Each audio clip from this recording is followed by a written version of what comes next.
zu mir gesagt, wer hat Angst vor den schwarzen Mann? In meiner ganzen Etage in der Schule bin ich die Einzige mit brauner Haut. Also zu mir wurde einmal gesagt, könntest du aufhören, so braun zu sein? Und einmal, das Problem ist, dass du braune Haut hast. And what did people say to you in school? Go back to the zoo, black bitch, and they said you don't really belong here. Mal erzählen, was die Kinder zu dir in der Schule gesagt haben? Zu mir wurde gesagt, ich bin Kaka und Hurensohn und fick deine Mutter.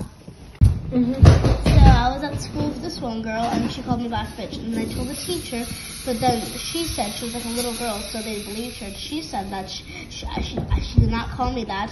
She said that I called her bitch. And then you're the one that got in trouble? Yes. And she got away with nothing? Yep. I'm sorry.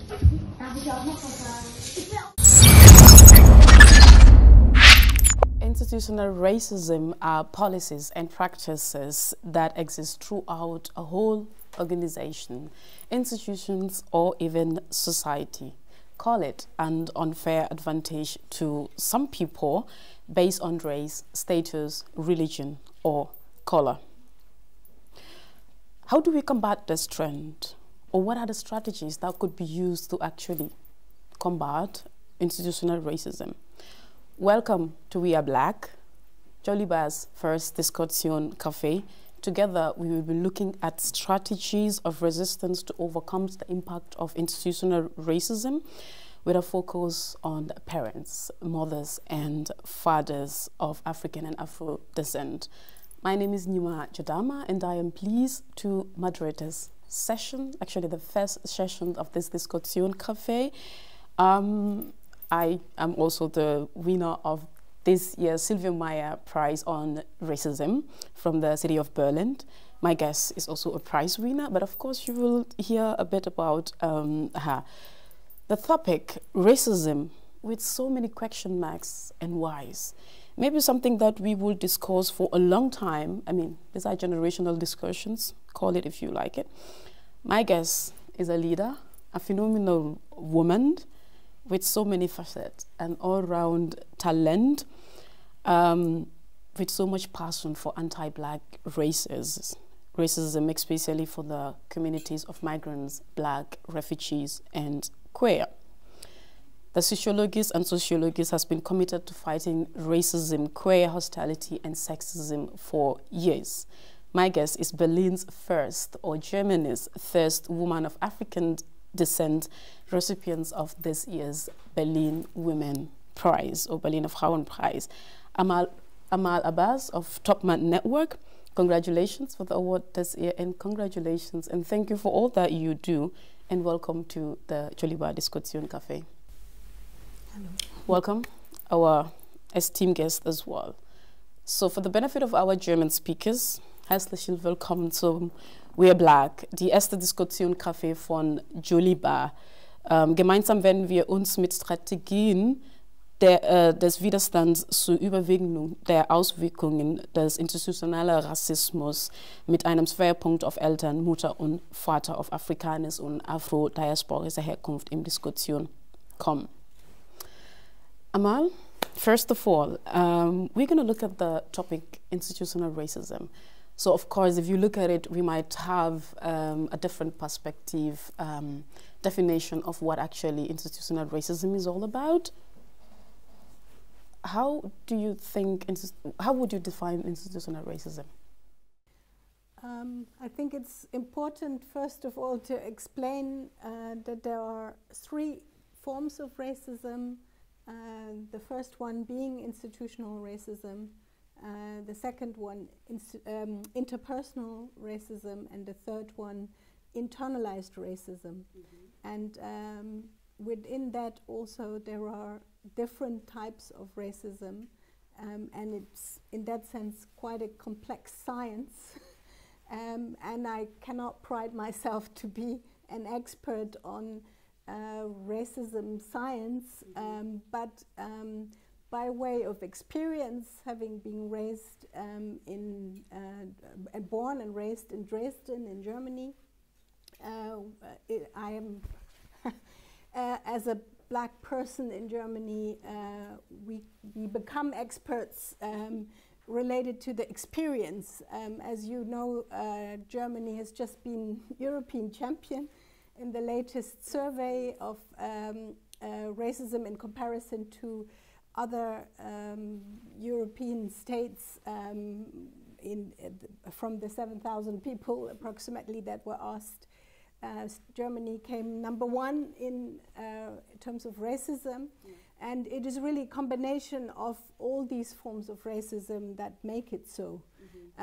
Institutional racism, of course, affects us very, very strongly and has its roots in historical oppression, of colonialism, of slavery. And Germany is one of the countries that has failed to bring that into the schools, in the school curriculum.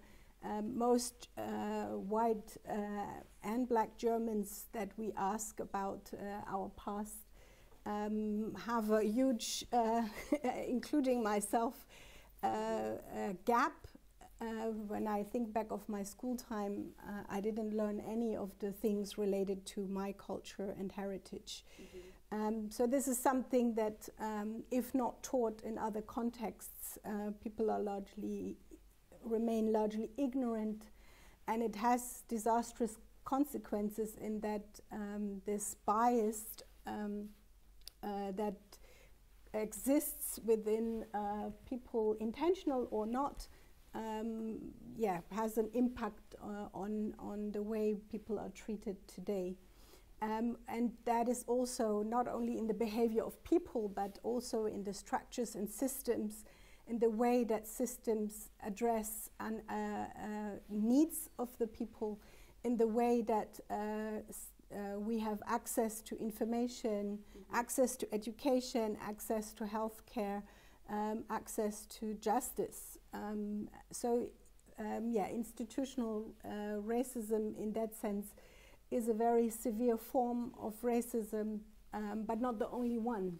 I find it very important to understand, for example, internalized racism that also applies to white people internalizing this white supremacy and being in denial of the unearned privileges, their unearned access to power, that impacts on the life of people of color, black, indigenous people. And in that sense, it's very important to further our knowledge on racism science. Interesting. Like when you just started, you were like, as a black person or people of color, of course with German descent, we actually become expert in the issue of racism. And I was like, racism is not taught at school, right?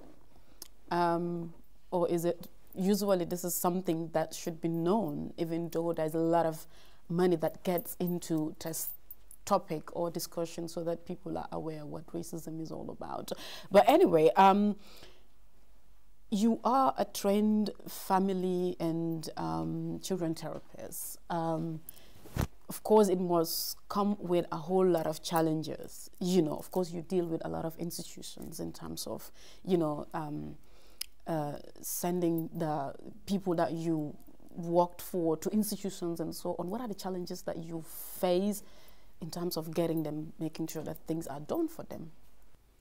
To pick up your earlier point, racism is, there is very little taught in school, although, you know, this should really start in kindergarten. How do we talk with children in kindergarten about unequal treatment and about racism? So yes, it has been for a long time a taboo and people were excluded and ostracized for naming their experiences. Nowadays, I think the Black Lives Matter has made it that we are able to voice our opinion. There has also been research, the Afro census being one of the most important studies in Germany, which have only served to remind us what Black people know as our daily reality. And as a therapist that hears of the voices from children experiencing that, it's a very disheartening feeling to understand. For example, we are at the beginning of the new academic year. There's some excited first children who are the first time entering school. They are looking forward to that because finally they are able to go through that transition. And then they are faced with a reality in which some children are told, you're not welcome. We don't play with you unless you carry my bag. Wow. And teachers that comment, we know that the problem really is the color of skin. No, that is not the problem. The attitude in which a teacher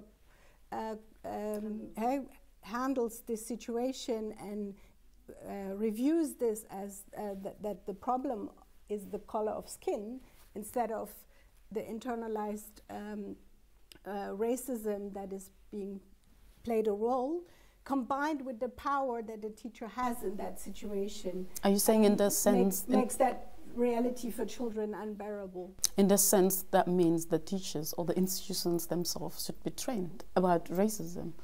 Do you think that would make sense? I do believe it's a absolute necessity to make this mandatory, because if you just leave that up to those who are interested, the fact is that as a white person believing that white is the norm, as opposed to black being black and people of color being a world majority, this kind of narrow point of view being dominantly played out also in the expectation in classroom have a very powerful impact on the educational progress of a child, on the emotional well-being, on the feeling of whether you are safe or not safe. But do you think it will... children, for example, in the Rudli College last week told me that, they were spat at, and the reaction of the teacher is, well, it happened anyway, there's nothing we can do about it. We're not going to challenge the systems and the causes of this behavior that makes other people spit at black children, or tell them that they're caca, that their hair is bad, and for black children to internalize these tragic views about themselves. So there is a very, very big need for training not only teachers and Kita teachers, but also to critically examine the structures that led to... We would come to the structures. We will come to the structures, but I was thinking while you're saying, yes, there is a huge necessity for these teachers or at institutions to be trained to be aware about racism, but do you think it will still make sense? Because I can train you to become an entrepreneur, but it depends on you how to implement this, whether you are interested to use it, the knowledge or not. Would this help in terms of still combating racism, institutional racism, let's say? I do think it is about, one of the things that is important is to raise empathy for other people's reality. As long as we don't see it, as long as we pretend that if you just don't talk about it, if you don't look at it, if you just quiet enough not to look at and confront ourselves with our own bias, then it will just go away. That is unfortunately not the case, and the polarization in this society is a living proof of the fact that it is not as simple as saying, oh, I don't see color. That is another form of racism, this colorblind racism, which we have a lot in our institutions, that people turn a blind eye and believe that because they are not the daily recipients of this various forms of violence and microaggression and micro-assaults, that's why it isn't so bad. So this the fact that we play the impact down, the fact that racism is not one of the factors on the child protection list that is being examined, and there is no proper mandate. Well, in Berlin we have a law that gives us anti-discrimination in schools, but you know, what about racism in youth welfare? What about the racism in the family courts? What about the racism? So it's goes through all the levels, and what we do see is that when parents report racism in schools, the first call that is often being made on the side of the school is not to call the black community to help transform this school as should be, is not to address her African history so that children can stop thinking that, oh, don't give me those princess shoes are mine because I'm white and there is no such thing as black princesses, which is the kind of stuff that kindergarten kids already tell each other. So they already understood this norm as is white and white is better at this age, and it isn't going to go away by us putting a blind eye to these daily realities. Yeah. Well, daily realities. I mean, sometimes I come across questions on racism and I'm like, why am I the one fighting against racism when I face it every day? And sometimes you expect maybe somebody would fight that on your behalf. But then this person is not knowledgeable. This person has no idea because this person has never experienced this. And then just come to the question of how, what are the strategies that could be implemented or used? I don't know if I can use the word combat that I already did with my moderation, but can it be effective? What would be the strategies? Well, I am a keen supporter of working towards equal partnerships. That's a very difficult process. It's very often a painful process because we are so used to being put in inferior position. We are so used to doing this work unpaid for. And then it really doesn't bode well when there is a white expert that earns their money in this way. So I do think the first part to putting theory into praxis is to practice power sharing. And power sharing would at least mean that 50% of the resources are really being given to those that are the experts in this field, to our communities. Yeah, if you argue that there has been such a long period of inequality, there could be arguments for more than 50% of this market being held by our communities. But it is a very ambiguous process because the emotional cost of bringing up these topics has also a re-traumatizing effects on our community members. Yeah, you know, bringing up countless times the things that hurt us is like pouring salt in the wound again and again. And it is important to, in that sense, also develop strategy to protect ourselves from this re-traumatization. And that is also why I believe it's on that point that allyship with others that support our fight is very important strategy. Allies that support our fight, these are actually institutions or individuals or organizations that actually are interested in the work that you do, right? So, and we're talking about strategies here. right? Maybe implementing it as part of laws as well, even though some exist. What do you think could be the strategies that, like, the big players, let's say government, could as well step up and say, okay, we are in, this is mandatory, or what would you suggest to them? I think a lot can be learned also from other countries that deal with this issue. I do believe that it is important to recognize the atrocities within the colonialistic framework. People from those countries, for example, Cameroon, when I think of the hardships that people, for example, fled from the Ukraine, Drittstaatlers have at this moment, I think it is ridiculous. I do believe that giving people citizenship and access to vote and influence the German reality would be beneficial on all sides. First of all, it would attempt to give people access to power and to a political voice.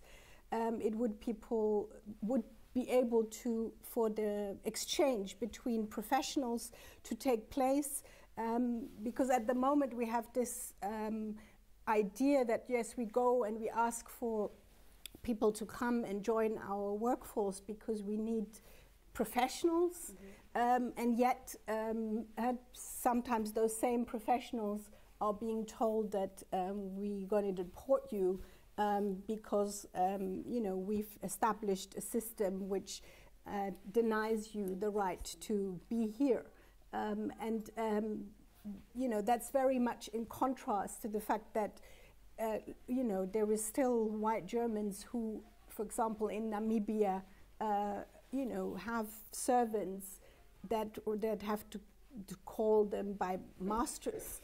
There is still not the same sort of health insurance policies within those African countries being implemented. So if you look at the labor market, there is so much repatriation that should need to be done to deal with the aftermath.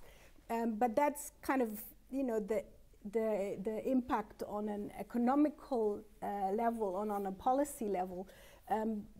But also to recognize the wounds on an emotional level. For example, there is a fund in Germany where victims of childhood sexual abuse can have therapy vouchers. And I believe it's a voucher of about 10,000 euro of therapy in order to heal oneself from this. I'd like to see a scheme like that implemented for black folks that have been experiencing racism and undergoing emotional distress, to be able to not to have to pay for their own therapy. In order for that to be implemented, we also, of course, have to ensure that there is many more black therapists that are able to practice. There should be Sachverständige, so the professionals in family courts who evaluate whether somebody is fit or not fit to be a parent and take care of their own children. We would actually come to the family court. Before that, I will just take you a bit back on I mean, at the starting of your intervention, you made mention of Germany being of Platz 1, which is a big shock. Like, okay, not really a big shock because, of course, we all know the type of country that we live in, right? And I was like, okay, Germany is pumping a whole lot of money, millions, in fighting racism and discrimination. And then, through this survey, the whole of Europe, now Germany is Platz 1, #1. So that, to me, the money they are spending to combat racism, it's just to say, here is the money, but they don't care. Are they being fake to us? Are they just giving us money to get ourselves busy, to say we're fighting for racism, but we still have a long way to go? How do you see this? Well, I think talking about the racism is, you know, we're still being in the theory. How many talks did we have where we're talking about something, but in the reality, the daily reality, it doesn't change. And I think as long as those power structures don't change, we can keep on talking about it and spending money on talks, and it doesn't find its way into praxis. I do see, even within Black organization, what does it mean to have decolonial practice? What does it mean to, you know, critically examine oneself with respect to all the various forms of discrimination is a very important aspect that is not being lived in the daily praxis as much as we need that to be. So I think for society at large, looking at the polarization, it is important that resources are being channeled in a way that promotes unity, in a way that allows us to work with one another and not to compete, because the way funding works now is you're all sort of competing for the little there is being spent,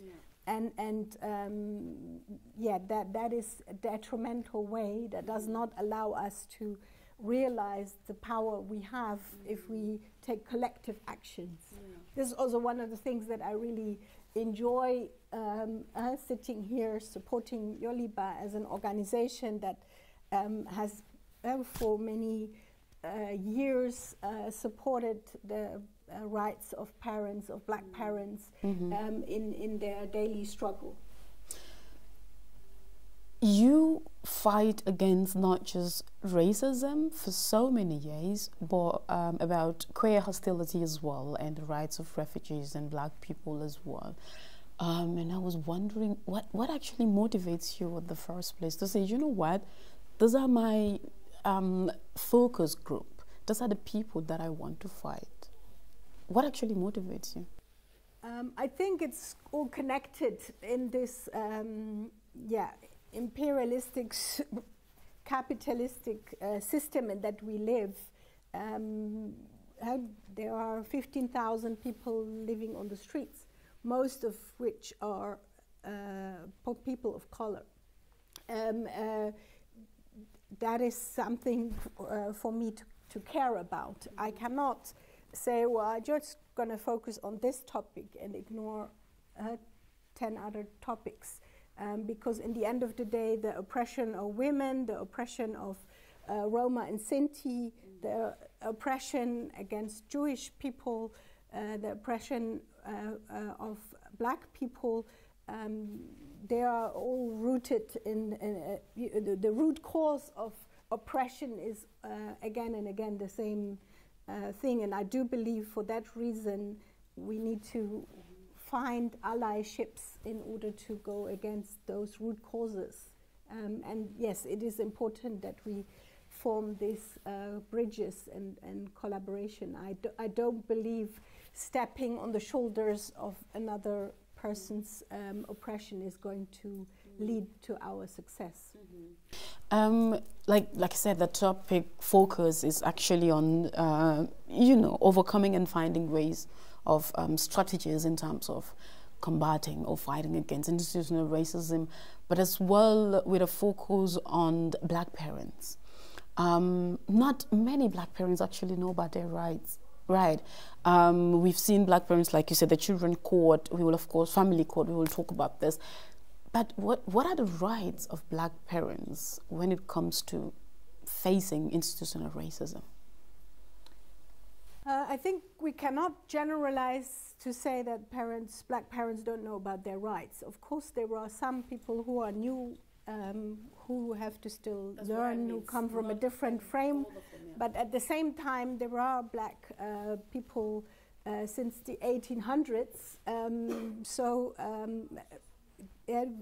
Willem Anton Amo fought against inequality. There was Mandinka Dijk, who was the first German citizen. So it has a long history of people knowing about their human rights and fighting for this equality. And in that context, it's very important for parents to build on that tradition and acknowledge those who have come before us in this activistic work. May Ayim being another black activist to mention in this struggle, but also, as we've seen on her tragic loss of life, it's to acknowledge the costs, because to raise your voice as a black parent in this system doesn't go unpunished. And counts not only for black parents. We've had the case of a white mother